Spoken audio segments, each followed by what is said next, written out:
வீடியோவில் நம்ம என்ன பார்க்க போகிறோம் அப்படின்னா லைஃப் சைக்கிள் ஆஃப் பீஸை வந்து பார்க்க போகிறோம். அது வந்து ஒரு லைவ் டெமோவாகவும் ஒரு பிக்சராகவும் பார்க்க போகிறோம். இது வந்து பார்த்திங்கன்னா ஒரு ஒரு ராணி வந்து முட்டையிட்டதுக்கப்புறம் எக்காக வந்து 1 to 3 நாள் வரை இருக்கும். அதுக்கப்புறம் அது லாவாவாக மாறும். லாவாவை வந்து 4 to 8 நாள் வரைக்கும் இருக்கும். அதுக்கப்புறம் பார்த்திங்கன்னா பப்பாவாக மாறும். பப்பாவாக 9லேருந்து 15 நாள் வரைக்கும். 15 நாளைக்கு அப்புறம் அது வந்து அடல்ட் ஸ்டேஜுக்கு போகுது. இது எப்படி வந்து லைவாக வந்து லைவ் வீடியோவில் வந்து இதை நீங்கள் பாருங்கள். இது எப்படி மாறுது, இதுக்கு எப்படி வந்து ஈச்சுகள் வந்து உணவு கொடுக்குது அப்படின்னு சொல்லி பாருங்கள்.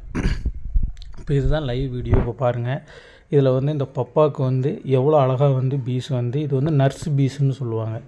அதாவது இதுதான் வந்து செவிலியர். இவங்க வந்து உணவு வந்து எவ்வளோ அழகாக கொடுக்குறாங்க பார்த்துடுங்க. அது லாவாவுக்கு வந்து எவ்வளோ அழகாக உணவு கொடுக்குறாங்க, அதை எவ்வளோ அழகாக மெயின்டைன் பண்ணுறாங்கன்னு பாருங்கள். அதாவது ராணி முட்டையிட்டதை வந்து இப்படி தான் வந்து நர்ஸு பீஸ் வந்து மெயின்டைன் பண்ணி வெளியே கொண்டு வருது.